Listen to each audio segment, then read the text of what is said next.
Pues mis queridas criaturas oscuras, ahora que se acercan estas fechas navideñas, tan consumistas que algunos detestan y a otros les gusta, y en todo caso por el que todos tenemos que pasar, nos encontramos con que uno de nuestros problemas es no saber qué regalar en Navidad o en Reyes.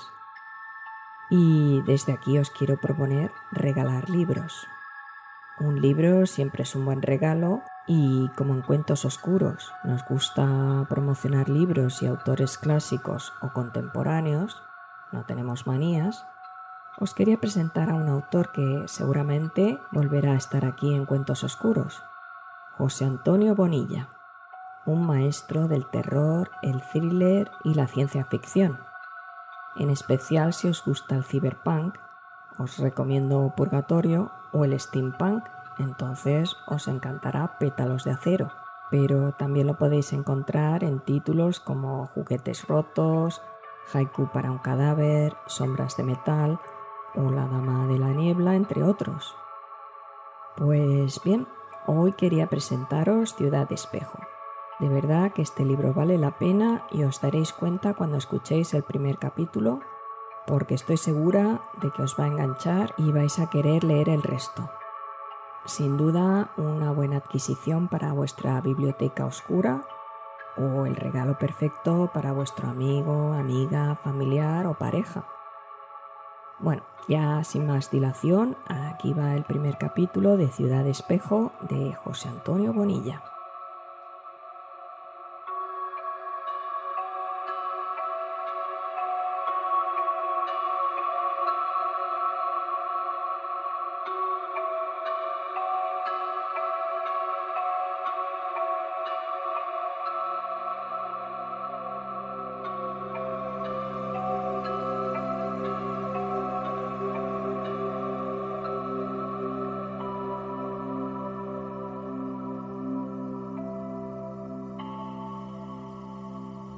Ciudad Espejo, de José Antonio Bonilla.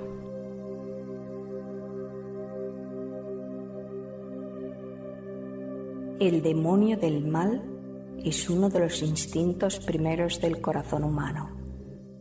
Edgar Allan Poe.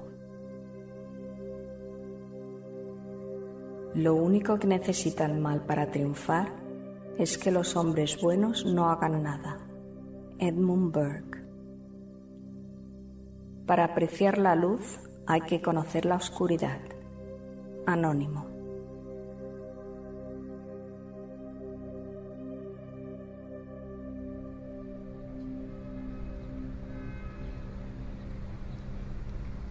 ¿Dónde está el niño?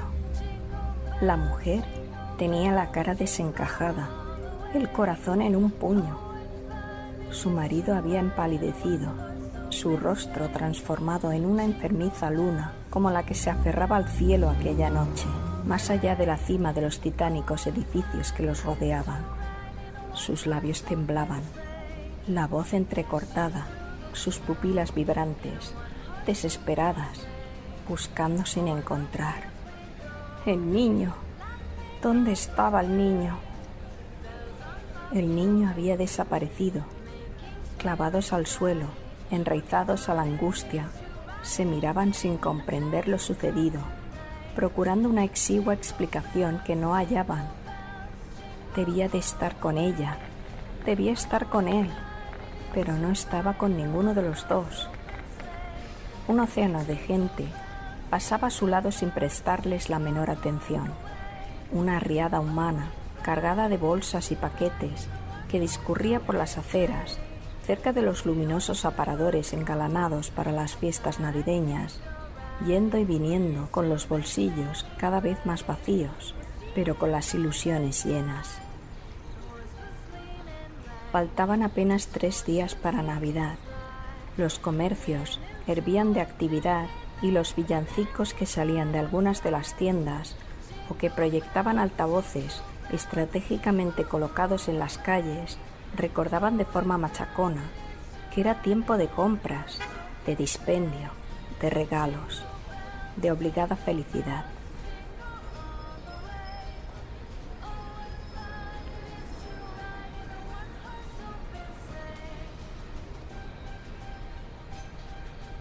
tenía que estar contigo?», le recriminó la mujer, las lágrimas rodando por sus encendidas mejillas, fuera de sí, temblando de rabia y temor. Pensaba lo mismo.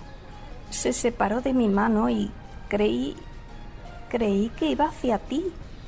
De verdad ha sido tan solo un segundo, un miserable segundo. Solo eso es suficiente. No lo entiendes. Un maldito segundo. Un segundo. Sus ojos no dejaban de escudriñar entre la muchedumbre, buscando a su pequeño, pero no veía más que perfiles desconocidos, caritas sonrientes y luminosas que no eran las de su hijo.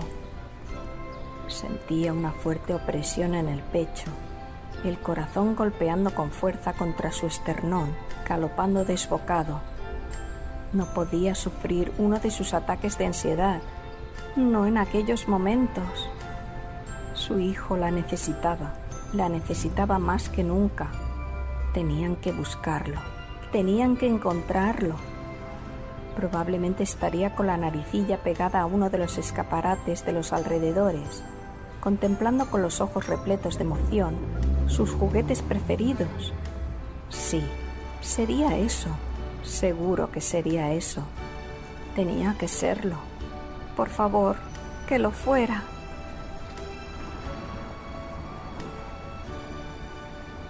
Mark. Mark. Mark. Mark. Su voz fue ahogada por los acordes navideños de All I Want for Christmas Is You de Mariah Carey, que comenzaron a vomitar unos potentes altavoces colgados en una farola. No recordaba que aquella canción le hubiera resultado otras veces tan irritante, tan agobiante. Le estaba crispando sus ya de por sí alterados nervios. Mark, hijo. Mark. Su marido se abría paso entre los viandantes a base de codazos, de premura, de urgencia. Los transeúntes le dedicaban miradas desagradables, acompañadas de muecas de sorpresa y enfado. No entendían lo que sucedía y él no tenía tiempo de dar explicaciones. No podía perder ni un suspiro, ni un latido, ni un hálito de su vida en hacerlo. Tan solo había sido un segundo, joder. No podía andar muy lejos. Jamás había rezado a nadie, pero en aquellos instantes la plegaria que se repetía como un perverso soniquete en su cabeza era ferviente y devota. Si existía un Dios, al menos que no se hiciera el sordo, que escuchara sus súplicas, luego ya arreglarían cuentas. ¿Dónde estás, hijo? ¿Dónde? Aún podía recordar las yemas de sus deditos, desprendiéndose de los suyos, creyendo que iba en busca de su madre, a escasos metros de él, como tantas veces hacía. Entretanto, él decidía qué ordenador portátil comprarse entre los expuestos en el escaparate de la tienda. Y ya está. Había sido suficiente. Un parpadeo, y el niño se había sumergido en una marea humana que lo había devorado, engullido para siempre, arrastrado al olvido igual que la putrefacta tabla de un naufragio. ¿Por qué pensaba aquellas cosas? No, no. Mark tenía que estar cerca, muy cerca. Lo peor es que habían perdido unos valiosísimos segundos antes de darse cuenta de lo que sucedía. Unos alarmantes momentos que ahora se le antojaban cimas abismales imposibles de superar. Entre la muchedumbre, sus ojos tropezaron con una pareja de la policía local. Su corazón le dio un brinco en el pecho. Ellos podrían ayudarlos. Corrió hacia los agentes mientras su mujer seguía gritando por los cuatro vientos, cada vez más angustiada en nombre de su hijo. Paraba a los peatones y con atropelladas palabras les preguntaba si habían visto a su pequeño. La mayoría la esquivaban asustados, otros le dedicaban duras miradas de indiferencia y los que menos negaban con la cabeza huyendo lejos de los problemas, como si aquella mujer pudiera transmitirles un contagioso virus. No, no lo habían visto. La calle estaba llena, repleta de niños que iban de las manos de sus padres, de sus abuelos, de sus familiares. No sabían a cuál de ellos se refería y tampoco deseaban saberlo, continuando su camino, cabizbajos, procurando olvidarla cuanto antes y dejándola sin esperanzas, arrancándole un pedazo más de vida. El hombre, afligido, al borde del llanto, les comunicó a los policías lo que había sucedido. Los agentes avisaron por radio de inmediato a sus compañeros de la patrulla móvil que se encontraban cerca del lugar, dándoles una breve descripción del niño para que procedieran a vigilar la zona e identificar cualquier actividad sospechosa. Al verlos llegar con su marido, la mujer con el rostro contraído en una mueca descompuesta y el maquillaje convertido en dramáticos tizonazos trazados por las lágrimas, corrió hacia ellos como si fueran su última salvación. Su esposo sintió una punzada de dolor cuando pasó por su lado sin dirigirle una mísera mirada cómplice. Agarrando del brazo a uno de los agentes, una mujer que debía tener más o menos su edad y a la que, vomitando su dolor, le explicó lo sucedido. Él se acercó para arroparla, para proporcionarle un atisbo de consuelo, pero fue respondido con un frío y brusco gesto de desprecio. Y entonces supo lo que eso significaba. Él era el culpable de la pérdida del pequeño. Él, y únicamente él, había permitido con su torpe y egoísta negligencia que la oleada humana se lo llevara, que su hijo se encontrara solo y perdido en aquella marabunta carente de alma y de corazón. Y no se lo perdonaría, jamás. Allí, aquella maldita noche del recién inaugurado invierno, se rompía su proyecto en común, su matrimonio, su amor. Nada sería capaz de compensar lo que había sucedido, nada sería capaz de reparar su imprudencia, ni tan siquiera el encontrarlo sano y salvo.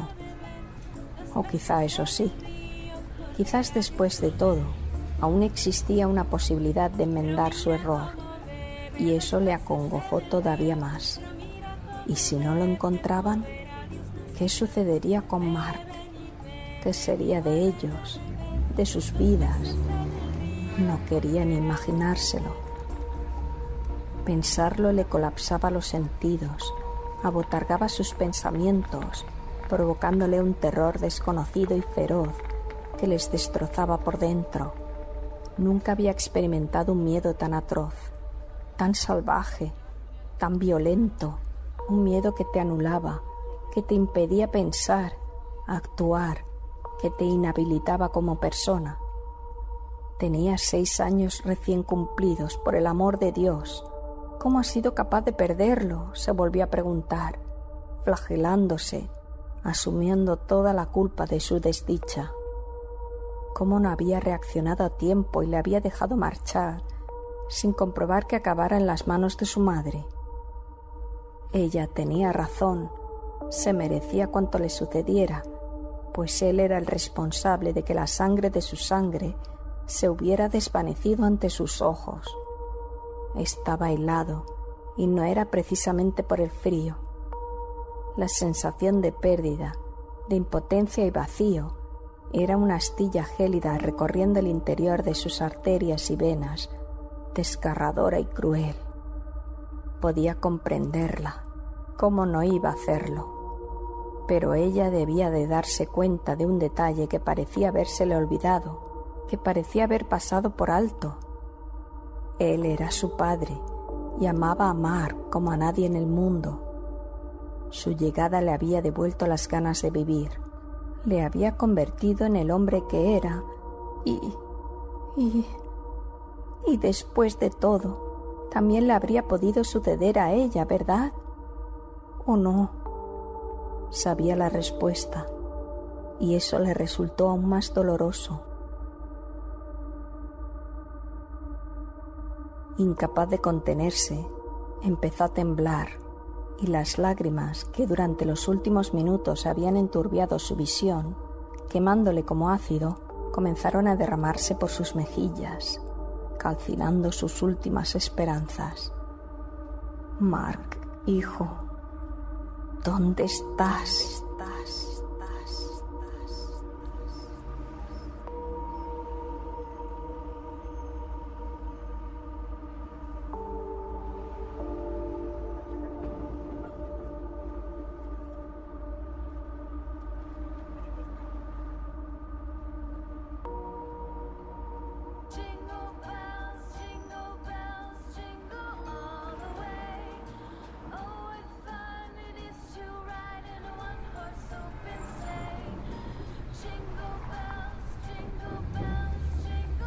Mark sintió que tiraban de él. Supuso que era su madre, que quería enseñarle uno de los juguetes que había pedido para Navidad, uno de tantos que se exponían en aquellas enormes tiendas repletas de colores y luces que llenaban la calle en la que se encontraban. Por eso se dejó separar de su padre, por eso dejó de sentir el contacto de sus dedos con los de él, y por eso se había dejado llevar. Mas, tras aquel suave tirón de su bracito, no estaba su madre, sino una señora a la que no conocía. Entrecerró los ojos y pensó en llamar a su mamá, pero dudó unos instantes y la señora aprovechó para apartarle a un lado, haciéndose paso entre la gente, agachándose y poniéndose a su altura. Buscó a su alrededor, no vio a sus padres cerca. ¿Dónde se habían metido? Mamá siempre le decía que no debía perderlos de vista para evitar extraviarse, pero en realidad no lo había hecho. Estaba allí con aquella señora que, por otro lado, a primera vista le resultó bastante agradable.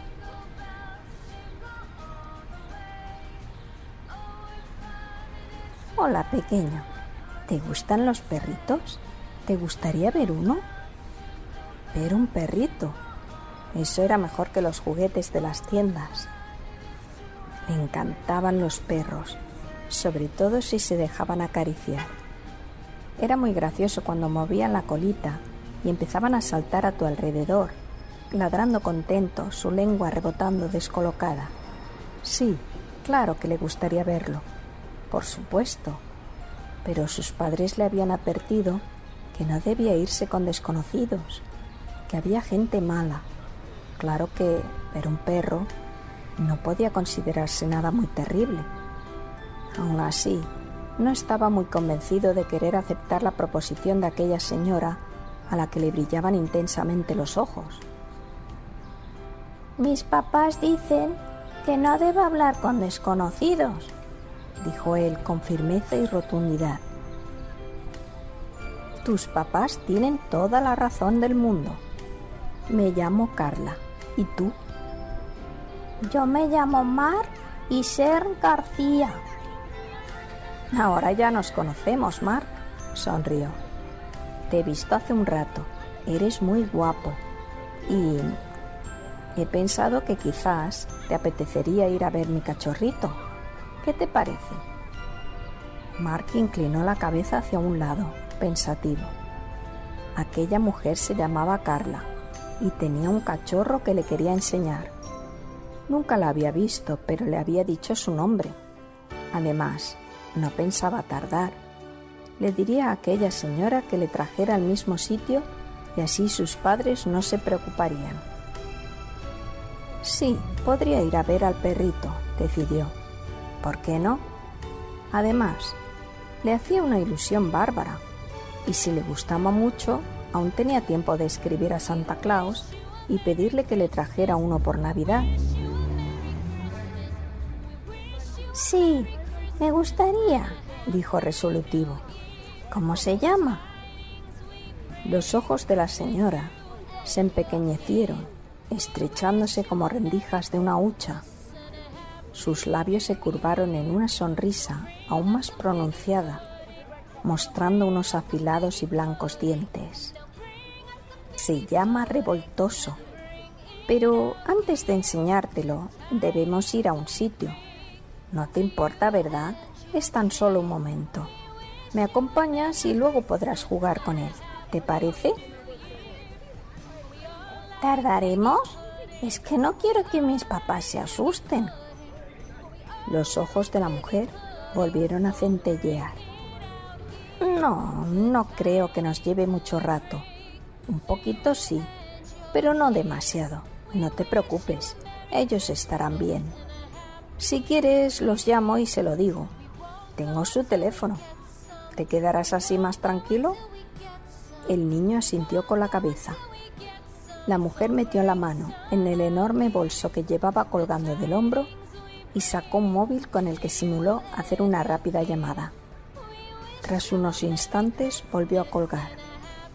Ya está. ¿No ves? Tu madre ya lo sabe y no pasa nada. Me ha dicho que tienes que portarte bien. ¿Me das la mano?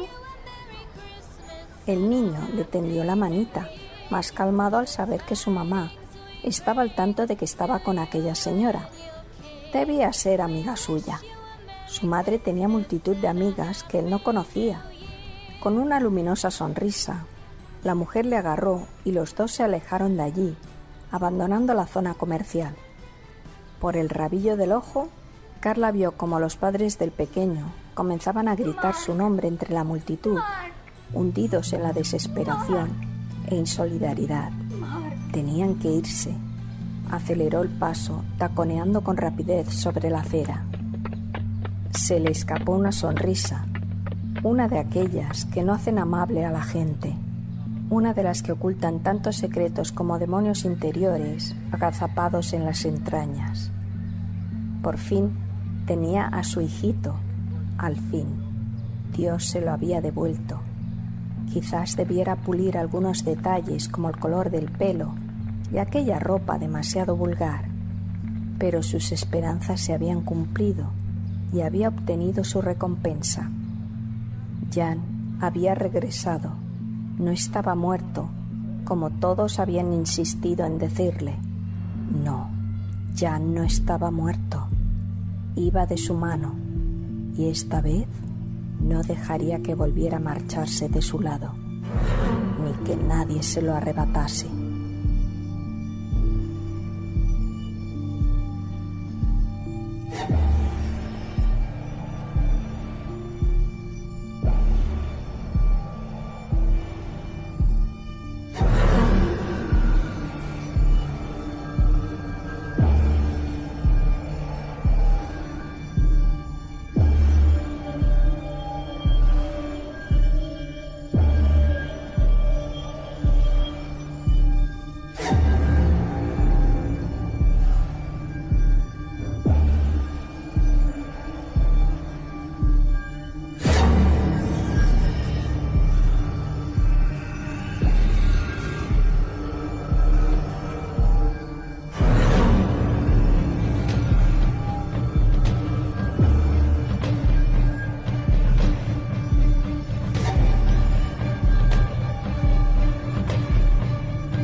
Capítulo 1.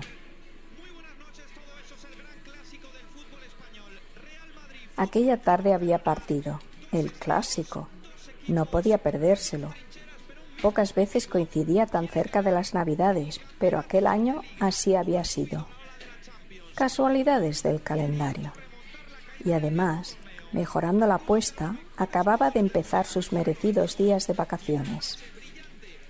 No tenía que volver al trabajo hasta después de Año Nuevo. Sí, faltaban las comidas familiares, las peleas con los cuñados, los niños revoloteando por casa, esperando los regalos como gremlins desquiciados, pero todavía disponía de algunos días hasta que eso sucediera. No podía haber mejor momento para ir a tomar unas pintas a su bar preferido, el Trébol de Oro. Faltaba casi una hora para el inicio del partido y unos 30 minutos para reunirse con sus colegas, con los que sin duda alguna disfrutaría de la fantástica contienda deportiva aquella tarde-noche. Aún recordaba la paliza sufrida el año anterior, pero seguro que en esta ocasión sería diferente. Lo presentía. Con los nuevos fichajes y el recién estrenado entrenador, lo tenía mucho más fácil. Así que llegó pronto para afianzarse de uno de los lugares preferentes junto a la enorme pantalla con la que contaba el local, y para su sorpresa lo encontró libre. La suerte le sonreía. «Alfredo, ponme una Guinness, por favor», pidió al hombre que había tras la barra, un individuo alto y fornido, grande como un armario de 2 puertas, que limpiaba con una impoluta bayeta los vasos que caían en sus manos, dejándolos relucientes, igual que en aquellas viejas películas de vaqueros que tanto le gustaba ver a su padre en la televisión. «Marchando, Alex. ¿Hace frío esta noche?», le preguntó tirando la cerveza con maestría aprendida en las tierras irlandesas. Llenó el vaso hasta la mitad y esperó casi un minuto antes de volver a seguir tirando el resto hasta el borde, dotando a la reina de las cervezas negras de su característico color caramelo y de 4 dedos de deliciosa espuma. Al acabar, se la puso en el mostrador a Fabián, uno de sus camareros. El joven, a una señal de su jefe, la recogió y se la llevó a Alex a la mesa, donde aún se estaba deshaciendo del abrigo. La bufanda con los colores blaugranas apareció bajo él. Alfredo sonrió con una mueca. «Está cayendo una buena. Pero eso no parece importarle a la gente. Las calles están abarrotadas. ¿Cómo se nota que hay menos crisis?» «Y que lo digas», dijo Alfredo, asintiendo con la cabeza satisfecho. «Tú también lo tienes que notar, ¿no?» «No puedo quejarme», señaló el bar con la barbilla, un bonito pub de estilo irlandés en el que había invertido todos sus ahorros y donde, a aquellas horas, todavía había algunos clientes tomando un café con el que soportar con estoicidad la gélida tarde. Alex había sido uno de los más madrugadores. Era un fiel parroquiano y amigo.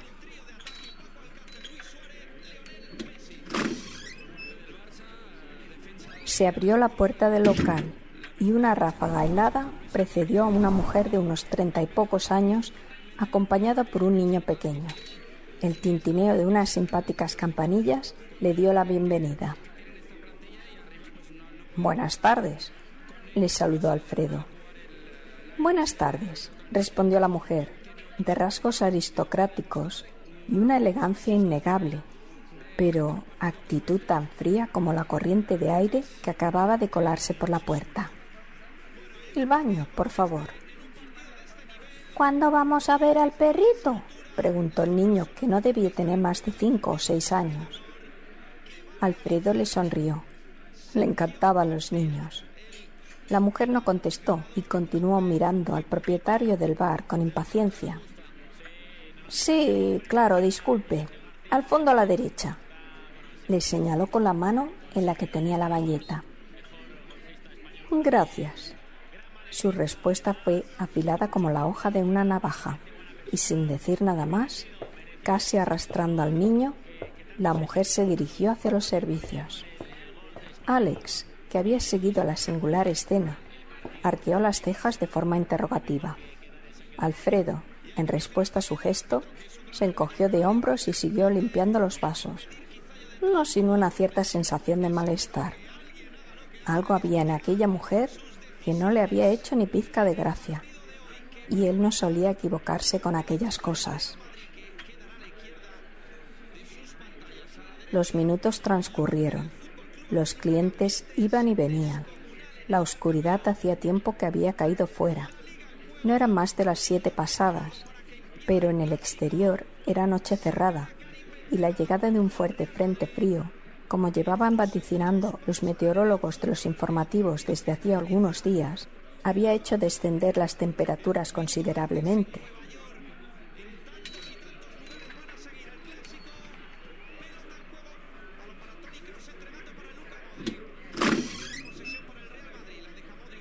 En una de aquellas ocasiones en la que la puerta del local se abrió, lo hizo trayendo consigo a uno de los amigos de Alex, que se quedó en el umbral golpeando los pies contra el suelo para entrar en calor. «¡Redios, qué frío hace!», gruñó. «Frío el de Teruel», le contestó Alfredo sonriendo, rememorando sus orígenes, no sin cierta nostalgia. «Es lo que tienen los de Almería, que se quejan por todo», comentó Alex desde la mesa con recochineo. «Qué graciosos que sois los dos». El deje almeriense del hombre se acentuó un poco más en sus palabras. «Por cierto, ¿os habéis enterado de lo que ha pasado ahí fuera?». Una pareja joven se acercó a la barra a pagar su consumición. Alfredo les atendió sin dejar de poner oreja a lo que decía Carlos. Al quitarse su trenca, la bufanda blanca delató con claridad al equipo al que iba a defender aquella noche. «¿A qué te refieres? Yo llevo aquí 15 minutos, no me he enterado de nada». «Pues menuda liada, es de órdago. Había varios coches de policía y la gente estaba muy alterada. Creo que se ha perdido un niño. Aunque no me extraña, con la cantidad de gente que abarrota esta zona, he tardado más de un cuarto de hora en recorrer un camino que no me tendría que haber llevado más de 5 minutos. Pues eso, lo que os decía. La madre estaba destrozada. Oye, ¿por qué ponéis esas caras tan largas? ¿Qué os pasa?». Alfredo y Alex se estaban mirando. Fue algo inconsciente, como si la señal hubiera procedido de su sistema nervioso neurovegetativo. El cambio de los 2 croissants y los 2 cafés con leche de la pareja que tenía frente a la barra se quedó colgando en el aire. «¿Cuánto tiempo lleva en el baño? Yo no la he visto salir», dijo Alex, su rostro ensombrecido por un halo de incertidumbre. «Pero no creo que... No puede ser, ¿no?». Disculpen, lo siento, tengan su cambio, muchas gracias». La pareja que esperaba se despidió y salió del bar. «¿15 minutos? ¿10? No me he fijado, pero demasiado tiempo de todas formas», musitó Alfredo preocupado. «¿Alguien me puede decir qué demonios está pasando?», preguntó Carlos, acercándose a la mesa de su amigo y dejando la trenca sobre una de las sillas vacías. «Estáis muy raros. Oye, desde aquí se ve genial la tele. ¿Cómo es que nunca nos habíamos sentado en este sitio? Nos lo tienes que guardar cada vez que haya partido». Se calló al ver que nadie le prestaba atención. «Andrea, ven, por favor». Fabián y Andrea eran los camareros de El Trébol de Oro. La joven, pizpireta y resuelta, se acercó a la barra. «¿Sí, Alfredo? ¿Podrías ir al baño de mujeres y ver si hay alguna señora con un niño pequeño? Ha entrado hace un rato y no nos hemos dado cuenta si ha salido. Es posible, pero tú simplemente comprueba que ya no esté». La chica arrugó su respingona naricilla. «¿Y eso a qué viene?». Alfredo estaba serio, lo cual no era muy normal en él. «No estamos seguros». «Me estáis dando miedo». La chica inclinó la cabeza intentando adivinar qué era lo que pasaba. «Tú solo nos dices si está o no está. Nosotros no podemos entrar». «Está bien, voy, pero no me gusta. Esto es muy extraño, en especial viniendo de ti». La joven se dirigió a los baños.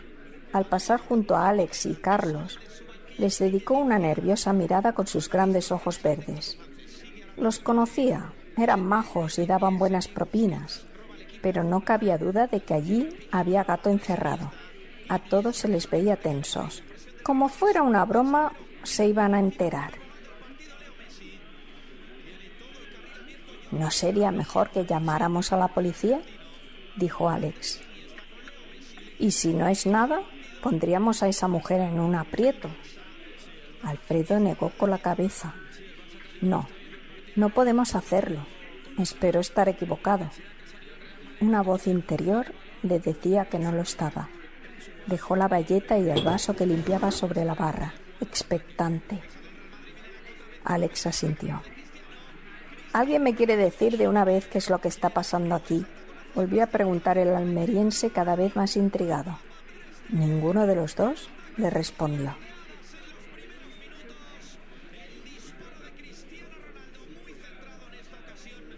¿Por qué le habían entrado ganas de salir corriendo del bar? Eran unos estúpidos. Alfredo y los demás le habían metido el miedo en el cuerpo. Ahora bien, ¿el miedo a qué? Tan solo tenía que ir al baño y comprobar que todo estuviera como debía estar, ¿no? Y entonces, ¿por qué aquellas caras tan largas? Tragó saliva. Aquel no era un tugurio de mala muerte, infecto cutre y maloliente. Era el trébol de oro. ¿Qué esperaban encontrar? Mierda, no debería haber dejado los estudios de veterinaria, se lamentó. No tenía que haberlo hecho, pero lo hizo. Le asustaba la sangre.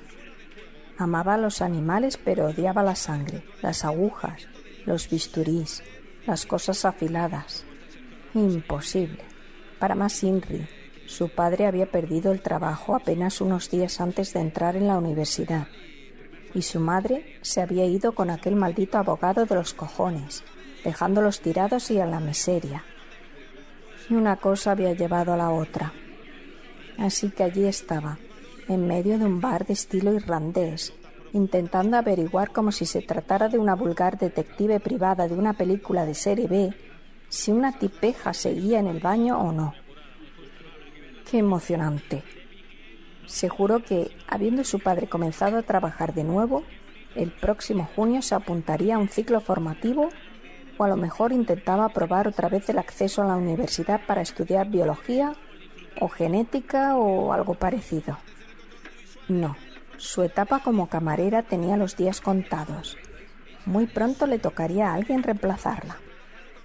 Tras recorrer un corto pasillo pintado en tonos ocres, giró un recodo a la derecha y se encontró ante la puerta del baño de mujeres. El de hombres estaba unos metros más al fondo. Y para su sorpresa, casi tropezó con una joven de más o menos de su misma edad, que estaba intentando entrar en él sin fortuna. Un chico que la había venido siguiendo durante los últimos metros, las esquivó y pasó de largo en dirección al otro aseo.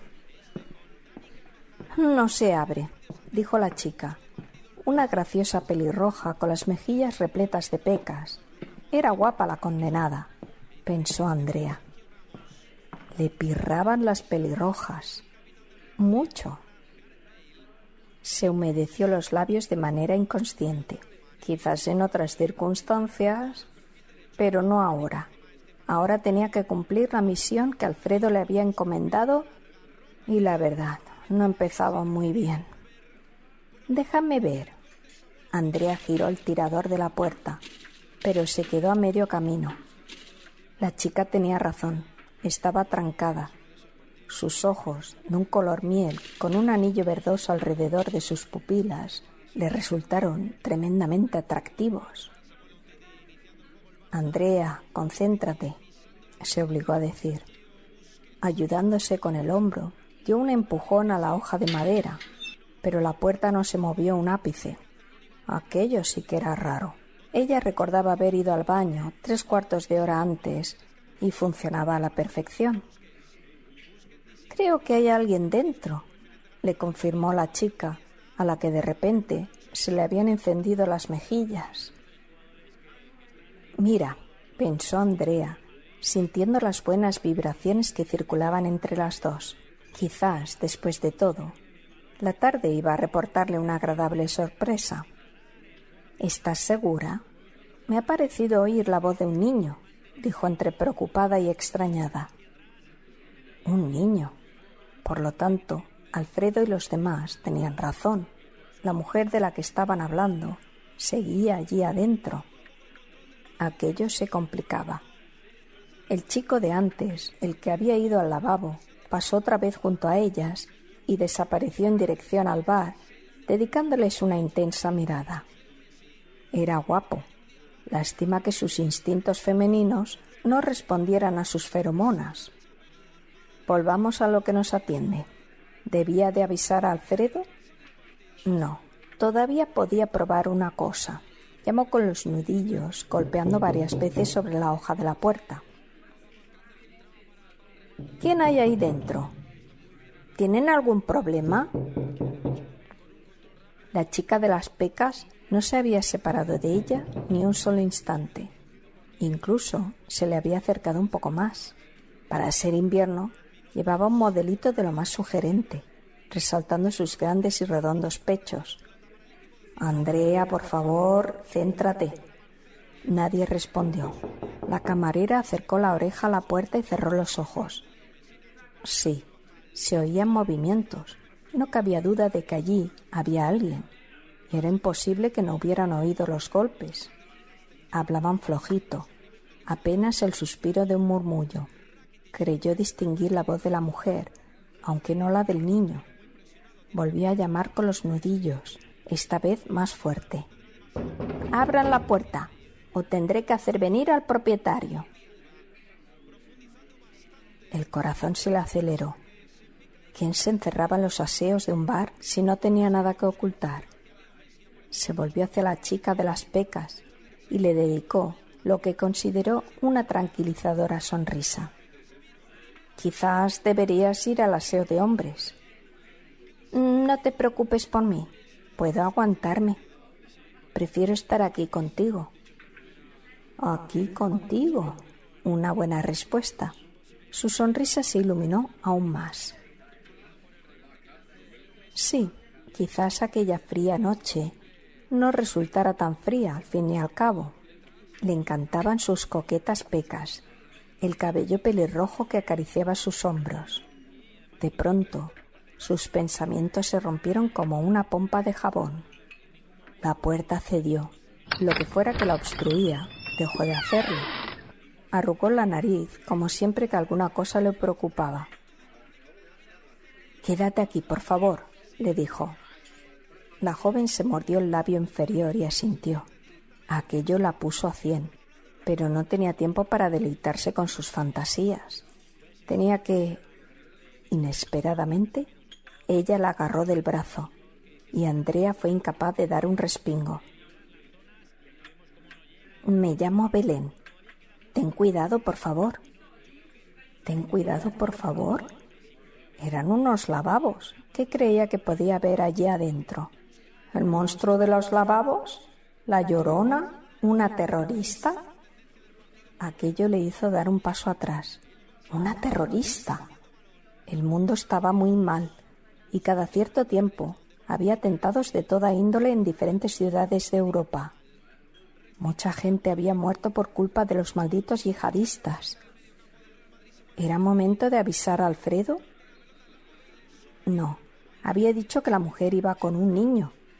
La situación la estaba sobrepasando. «Respira, Andrea, respira.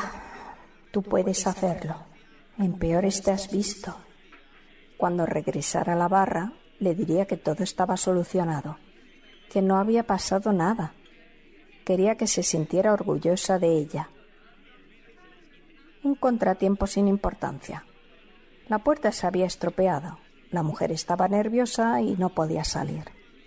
Cualquier cosa de esas.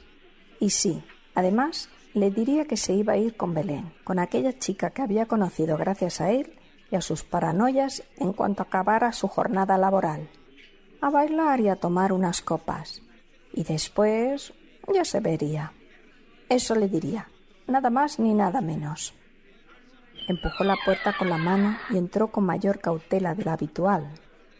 El lavabo de mujeres constaba de un mármol con 4 lavamanos y un gran espejo que ocupaba cuán larga era la pared. A sus espaldas, en la pared contraria, colgaban enmarcadas antiguas canciones irlandesas de amor, escritas de puño y letra de sus autores. De hecho, la decoración del local era lo más parecida a la de un pub irlandés, quizás porque Alfredo se había pasado 10 años en Cork trabajando cada día hasta el amanecer en uno de ellos para sacar su sueño adelante. Al fondo se abrían 4 cubículos con puerta donde se hallaban los inodoros. 3 estaban entreabiertos y 1 cerrado, pero lo más extraño no era eso. Sobre el mármol donde se incrustaban los lavamanos había un bolso de considerable tamaño con la cremallera abierta y del que sobresalían una bufanda y un gorro de lana.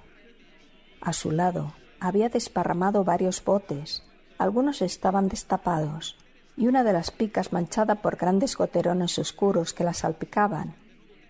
Aquello le recordó de inmediato las veces que había intentado teñirse en casa. Barato, pero demasiado engorroso. De hecho, olía igual. Los efluvios del amoníaco lo impregnaban todo, aciqueteando su nariz. Entonces vio la brocha, el peine y los guantes de plástico. Sí, alguien había intentado teñirse en los lavabos. ¿Pero por qué? Eso solo lo había visto en las películas y nunca presagiaba nada bueno. Salga, por favor. Sé que está ahí dentro. No se preocupe, le ayudaré a recoger sus cosas. Se volvió. Belén, había dicho que se llamaba Belén, ¿verdad? Asomaba la cabeza por el hueco de la puerta, compungida. Andrea le hizo un gesto con la mano para que no entrara. La verdad es que estaba planteándose también salir ella misma, pues aquello no le estaba gustando ni una pizca. Maldito Alfredo, ¿en qué marrón le había metido? Vete, dijo de repente una voz femenina desde el interior del tercer cubículo, el que se encontraba cerrado. Finalmente se dignaba hablar. Bueno, era un comienzo. La cuestión pasaba por seguir negociando para acabar cuanto antes con aquella surrealista situación sacada de un alocado reality. No puedo irme, lo siento. Yo trabajo aquí. ¿Le ocurre algo? ¿Necesita ayuda? Lo mejor que puede hacer es salir, y nosotros haremos lo posible para solventar sus problemas. O, si quiere, llamaremos a la policía. No, a la policía no. La voz hueca que procedía del interior del aseo resonó por cada resquicio del lavabo como el disparo de una escopeta. Ah, no, aquello no pintaba bien. Una mujer tiñéndose y que no quería ver a la policía. Se había acabado la pantomima. Tenía que decírselo a Alfredo. No le pagaba lo suficiente para enfrentarse a algo tan turbio como lo que parecía estar cociéndose allí dentro. Por cierto, ¿y el niño del que todos hablaban? Está bien, no llamaremos a la policía. Comenzó a recular. Por un instante, el corazón le dio un brinco en el pecho al verse reflejada en el espejo. ¡Oh, joder, qué susto! Cerró los ojos. Relájate, Andrea, tranquila. Respiró hondo, procurando frenar los desbocados latidos que reverberaban en su sien, pistones de una máquina embravecida a punto de explotar. Estaba más pálida de lo que pensaba y llevaba la coleta un poco despeinada. Además, no le habría venido mal un retoque de maquillaje. ¿Qué habría pensado Belén al verla? Agitó la cabeza arrancándose la tontería de cuajo. ¿Cómo podía preocuparse de aquellas estupideces en un momento tan delicado? Pero es que la joven pelirroja estaba mirándola desde la puerta, con unos ojos que la estaban derritiendo. Fue entonces cuando oyó la voz del niño. Yo quiero ver al perrito. ¿Por qué no lo hemos visto todavía? Quiero volver con mi papá y mi mamá. Andrea creyó intuir pucheros infantiles deshaciéndose entre las palabras. No tardaremos en ir a verlo, cariño. Tranquilo, el cachorrito está aquí cerca. A Andrea el corazón se le detuvo entre latido y latido. Aquella mujer, fuera quien fuese, sí, tenía un niño allí dentro, como le habían dicho los chicos, y de repente una luz racional y lógica le hizo ver la verdad. ¿Y si el tinte no era para ella? ¿Y si a quien quería cambiar el color del pelo era al niño?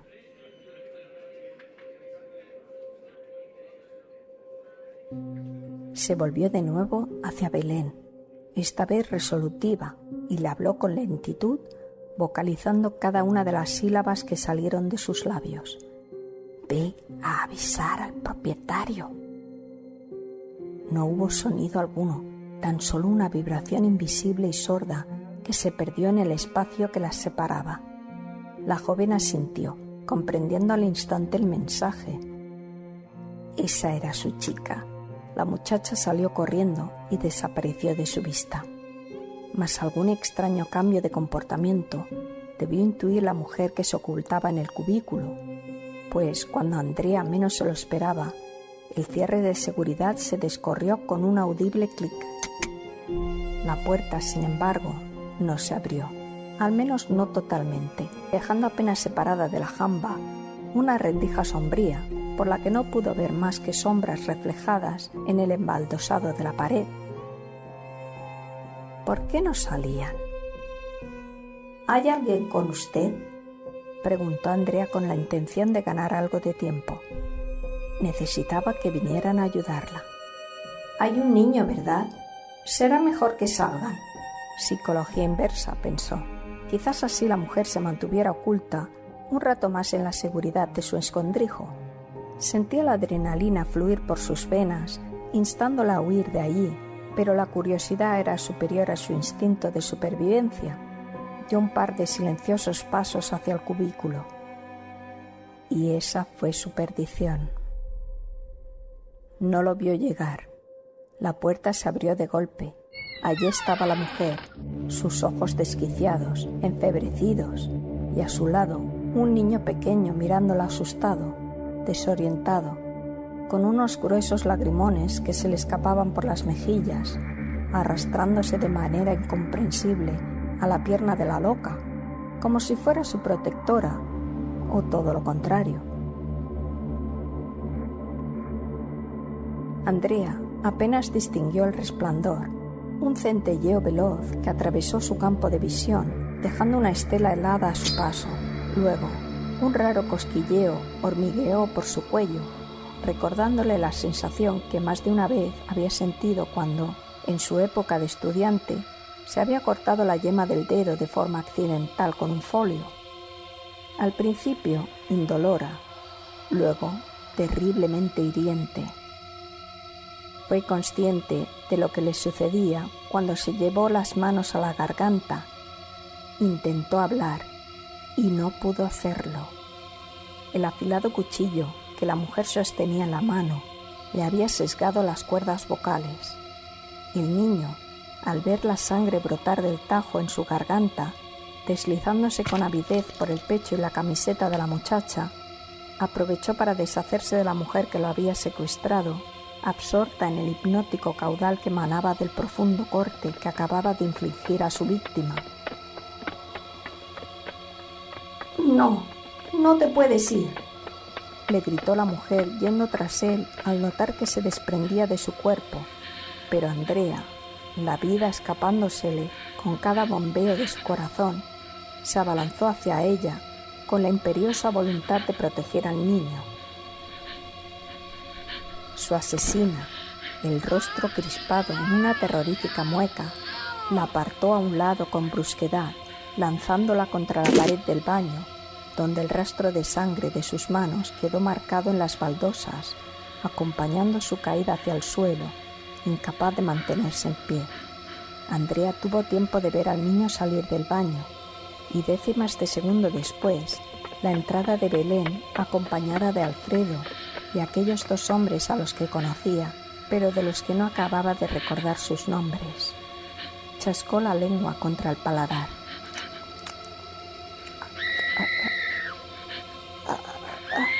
Una lástima, se dijo a sí misma, al oír a la pobre muchacha gritando histérica mientras a ella se le iba la vida en un torrente escarlata que no dejaba de fluir de su salvaje herida. Sí, una verdadera pena no haber podido besar sus carnosos labios, ni gozar de cada uno de los rincones de su precioso cuerpo. Sorber su esencia. Al menos, se dijo notando cómo su corazón se ralentizaba cada vez más. El niño había logrado escapar de aquella maldita. Arpía.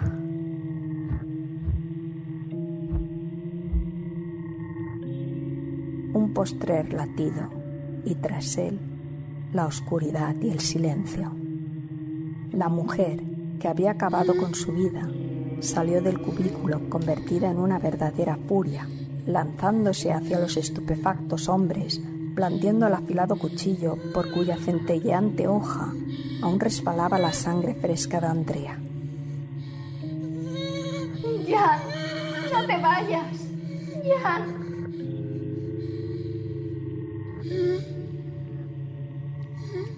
El afilado estilete pasó rozando la mejilla de Alfredo, quien sin pensárselo 2 veces le hundió el puño en el estómago al ver a su joven camarera pálida como la cera, tendida exánime sobre un tremendo charco de sangre, con una cortadura en el cuello que le había abierto una horripilante segunda sonrisa. La mujer se dobló en 2 soltando todo el aire que tenía en sus pulmones, pero en lugar de caer al suelo como todos hubiesen imaginado, se recompuso y se revolvió igual que una mangosta. ¿De dónde sacaba aquellas fuerzas? Pocos, muy pocos habían sido capaces de superar uno de los puñetazos de Alfredo.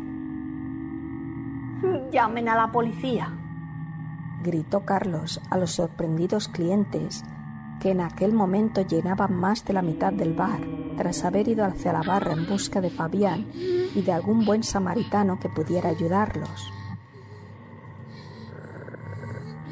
Belén, hecha un manojo de nervios, se acurrucaba en el extremo del lavabo, retraída sobre sí misma, contemplando lo que sucedía a su alrededor, como si se tratara de la espectadora de una mala película de terror de la que no había comprado entrada alguna.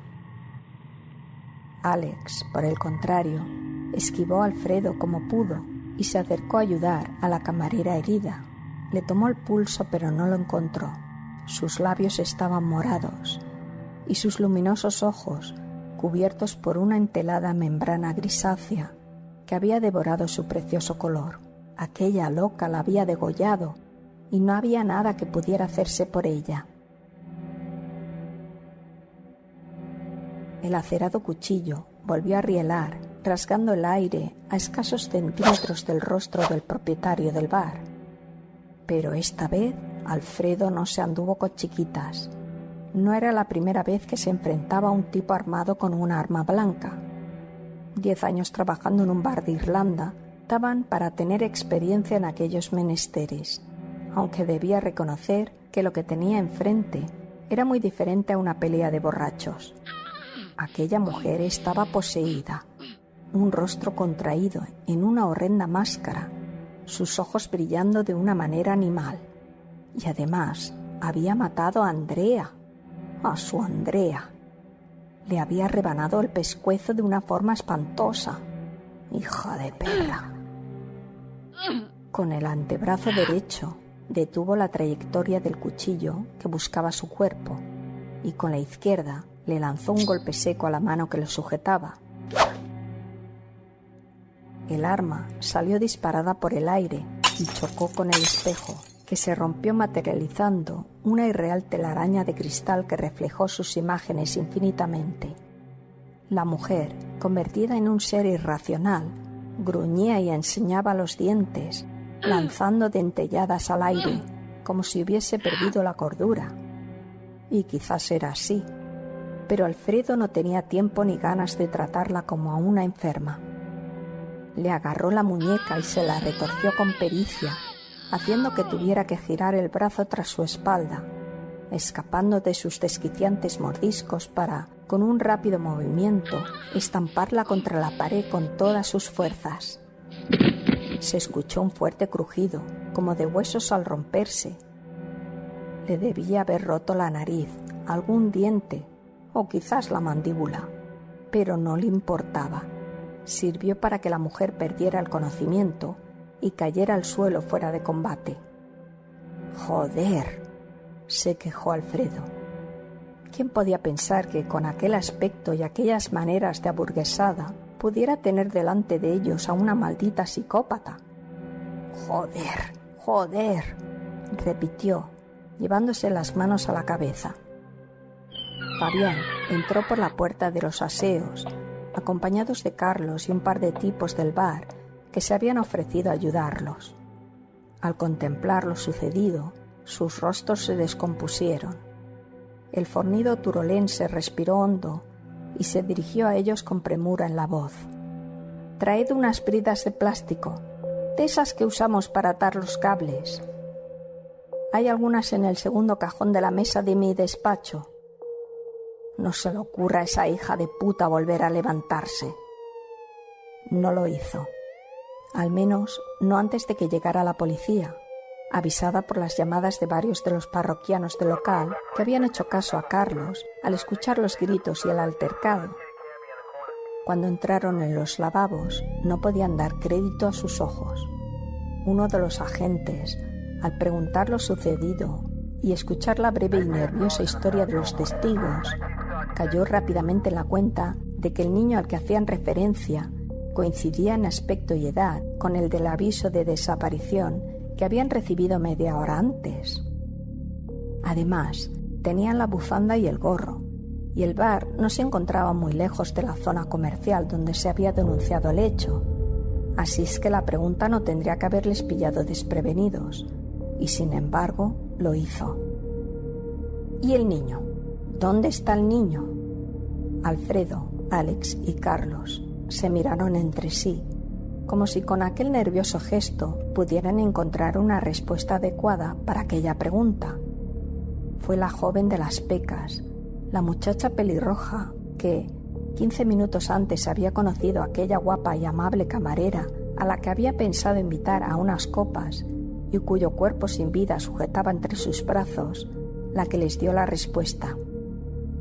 Una que nadie esperaba, una que sirvió para atraparles el corazón en una jaula de desconsuelo. El niño se ha ido, como Andrea.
Muy buenas, mis queridas criaturas oscuras. Como habéis escuchado, hemos leído el prólogo y el primer capítulo de la novela Ciudad Espejo de José Antonio Bonilla, un escritor muy versátil que lo mismo hace una novela de misterio, de terror o de ciencia ficción o de lo que le echen. Yo ya había leído otra novela suya completamente diferente, Juguetes Rotos, y he comprobado que es capaz de adaptar su estilo según el género y la temática de la novela, y aunque no lo creáis, esto no es fácil. Ciudad Espejo me ha encantado, por eso os la recomiendo, porque es muy visual, tiene una gran capacidad para hacernos ver, entre comillas, la novela. Es casi como una película leída. De hecho, no me extrañaría que algún día hicieran una película basada en alguna de sus obras, porque tiene la capacidad de crear imágenes en nuestra cabeza y esa es otra de sus fantásticas habilidades. No solo eso, es capaz de tratar temas profundos y sociales presentes en nuestras ciudades, en nuestro mundo, de todo aquello que se esconde y no queremos ver. Estamos demasiado ocupados con nuestras cosas, a veces triviales o enfrascados en asuntos superficiales y consumistas, especialmente en Navidad, y no vemos las necesidades reales de las personas, que son prácticamente invisibles. Esto me recuerda a la película Plácido de Berlanga.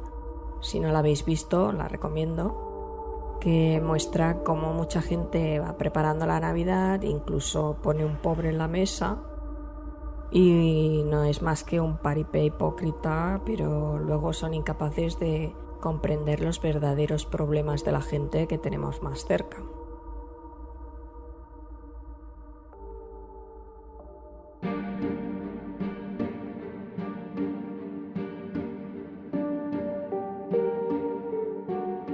Os resumo muy brevemente de qué va Ciudad Espejo. Hay un niño que al principio, mientras está de compras con sus padres, lo secuestran, pero luego hará una especie de peregrinaje hacia los bajos fondos de lo que podría ser cualquier ciudad, no se especifica. Y se va encontrando con diferentes grupos marginales, desde inmigrantes ilegales, mendigos, mafiosos, secuestradores, entre otros. Algunos son malísimos, terribles y podrían hacerle mucho daño, pero por otra parte también se encuentra con gente que son básicamente ángeles y le protegerán a toda costa. Sinceramente, la novela no os dejará indiferentes, da mucho que pensar, es entretenida y al mismo tiempo muy profunda. Y en definitiva, si no sabéis qué regalar por estas fechas, ya sabéis, un libro siempre es una buena opción y este en particular vale la pena. Si no es un regalo para alguien de vuestra familia o grupo de amigos, regaláoslo a vosotros mismos. Así es que espero que con este primer capítulo os haya enganchado lo suficiente para que os adentréis en sus páginas. De verdad que vale la pena y seguro que volveremos a tener este autor aquí en Cuentos Oscuros. Y bueno, nada más por hoy, ya solo me queda despedirme y desearos muy buenas noches, mis queridas criaturas oscuras.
Los niños revoloteando por casa, esperando los regalos como gremlins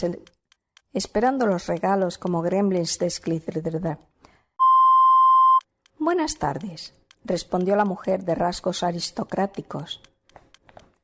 Respondió la mujer de rasgos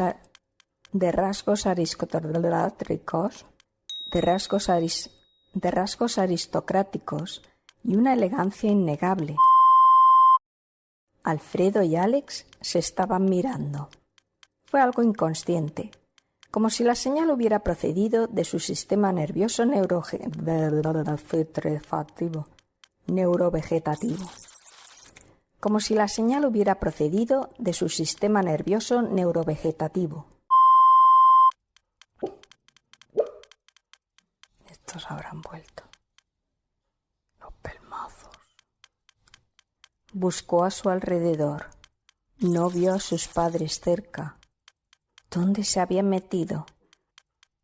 ¿Dónde se habían metido? Va ladrando a capítulos. ¿Dónde se habían metido? Mamá siempre le decía que no debía perderlos de vista.